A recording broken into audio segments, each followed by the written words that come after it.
10:07, muchísimas gracias. Llegó el momento, les vamos a dar un break a los muchachos ahorita en la cocina, que se relajen.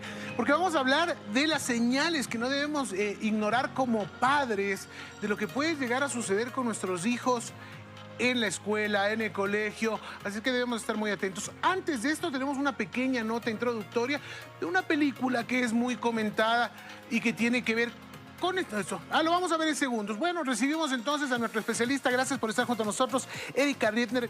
Bienvenida, Erika. Gracias por estar aquí. ¿Qué es lo que a qué señales deberíamos estar atentos nosotros de nuestros hijos que podría estar ocurriendo en el colegio? Bienvenida. Hola, ¿cómo estás? Bueno, sí, la primera señal, ansiedad, retraimiento, por ahí malas notas cuando un niño no las tenía. Lo ideal siempre sería que si hay un caso de bullying en la escuela, sea la escuela la que nos comente, porque siempre lo más importante es actuar con anticipación, no esperar a que, por ejemplo, aparezcan estas señales, porque eso ya es señal de que viene hace bastante tiempo. Pero sí, lo importante es actuar con anticipación, antes de que pasen todas estas cosas. Correcto. Tenemos ya esta nota, vamos a ver esta nota también. Si es que ustedes tienen alguna inquietud, ya saben, nuestra línea de WhatsApp. Y es algo que ha sido llevado a la pantalla, pero hay casos gravísimos también que ocurren en Latinoamérica, en nuestro país. Hay un caso muy sonado en Cataluña de un padre que va más de 4 años peleando. Justo estaba viendo ahorita actualizado en su página de X que ya tiene finalmente una fecha en octubre para que ya se lleve a la corte el caso de su hija que tomó una fatal decisión muy joven. Erika, también es preocupante que estos casos de este acoso, que es muy, muy fuerte, que a veces pueden llegar a sufrir los jóvenes de una escuela, hoy por hoy se hace mucho más fuerte porque trasciende a través de las redes sociales y este acoso ya a veces trasciende de más escuelas, de más muchachos de la misma edad que se unen como una manada a hacer un acoso terrible. ¿Qué deberíamos estar atentos también en la parte que tiene que ver con su interacción en redes sociales? Sí, antes el acoso era solamente en la escuela, pero ahora el ciberbullying sale de la escuela y es todo el tiempo, sobre todo con los adolescentes que tienen acceso, bueno, a un teléfono y internet también todo el tiempo. A ver, es muy difícil controlar qué hace un adolescente con su teléfono, pero bueno, a mí me parece que ahí lo más importante es estar atento a las señales, porque si el adolescente no nos viene a contar, lo que vamos a tener que prestar atención es a las señales. También por ahí poder poner un espacio de conversación donde se pueda hablar sobre estas cosas, porque no podemos solamente esperar a que llegue el momento de que se desborde y termine tomando una decisión. Hay señales antes, a veces hay señales. Entonces sí es importante prestar atención a eso. Pero bueno, como decía, uno no puede solamente desde casa decir, bueno, lo veo a mi hijo así, lo llevo, no sé, al psicólogo, esto, lo otro, si la escuela no hace nada. Las escuelas todas tienen que tener un protocolo. Aunque sea ciberbullying, está bien, es ciberbullying, es afuera de la escuela, pero tiene que ver con los alumnos de la escuela y tiene que haber una consecuencia. Uno, cuando empieza a trabajar sobre el bullying, en la escuela tiene que haber consecuencias. No alcanza solamente con hablo con este papá y que haga algo, hablo con este papá y que haga algo. No, la escuela también le toca hacer algo, porque es el ambiente donde el papá no puede controlar. Un papá puede intervenir afuera de la escuela, pero adentro de la escuela no.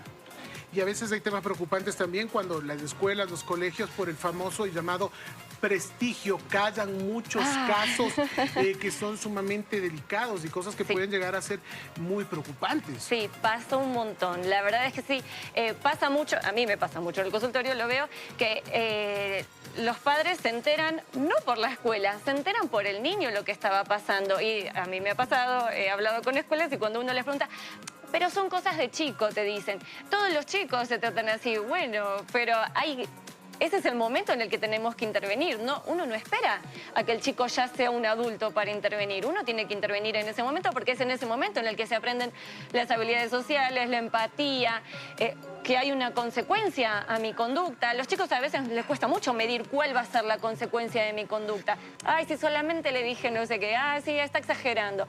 Sí, a los chicos les cuesta medir esto, pero uno como adulto y como institución es el que tiene que intervenir. ¿Y cómo vendrían a ser estas intervenciones? ¿Se presenta a veces como una solución, quizá cambiarle de institución educativa? ¿Cuál vendría a ser la solución en este caso? Cada escuela tiene su protocolo y también es diferente si son niños o si son adultos. Ahí obviamente cada escuela hará su protocolo. Pero lo primero, cambiarlo de escuela no es suficiente. A ver, a veces uno como último recurso lo hace, pero en realidad no es lo ideal. Obviamente, ¿qué están haciendo? Sacarlo de una situación que le genera ansiedad. Todos nos retiramos de una situación que nos genera ansiedad, estrés, miedo. No está mal, digamos, pero tampoco es una solución buena, porque si no es uno, iba a ser el otro. Digamos que el agresor sigue estando ahí. Bueno, cambiaré de víctima capaz y uno se calmó un rato.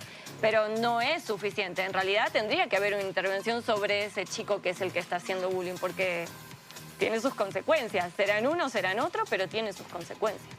Y entonces ahora sí, la ayuda del especialista, ¿cómo sería? Directamente ya con la víctima, sus padres, y tratando de buscar ya un llamado de atención directamente a la institución. Sí. Uno trabaja con el niño. Lo que dice la teoría es que uno no sufre por la situación en sí, sino por la interpretación de esta situación. Hay muchos chicos que sufren bullying, pero no todos toman las mismas decisiones o tienen la misma consecuencia o les afecta de la misma forma, pero no por eso no vamos a hacer nada. Uno trabaja sobre el niño que es la víctima del bullying, bueno, desde el lugar que puede, ¿no? Solo sobre el niño, pero también tenemos que trabajar con la escuela. Se piden reuniones, se les pregunta primero qué protocolo usan, ¿no? ¿Cuáles son las consecuencias? Porque muchas veces a mí lo que me suelen decir, no, los juntamos y que se pidieron perdón. Bueno, no es suficiente, es como en la vida adulta, uno va a un juicio y el ladrón no le pide perdón a la víctima y se va a la casa.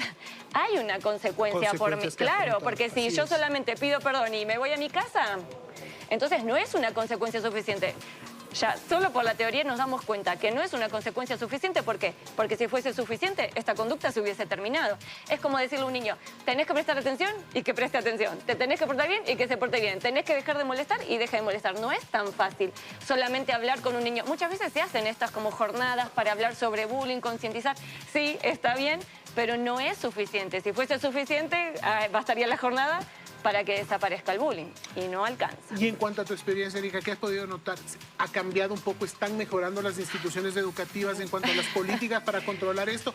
Y también al Ministerio de Educación como tal, ¿está interviniendo? ¿Hay algo palpable, algo mejorando? Que las políticas están, que sí se están ocupando, pero que la verdad cuando toca ponerlas en práctica, esto que yo te digo, la verdad a mí nunca me pasó que apenas apareció alguna situación hayan hecho algo. La verdad es que yo creo que de alguna forma intentan solucionarlo con algunas estrategias que, bueno, que capaz no son las más eficaces, y hasta que llega un punto que ya es muy difícil poder, claro, porque ya va escalando la situación.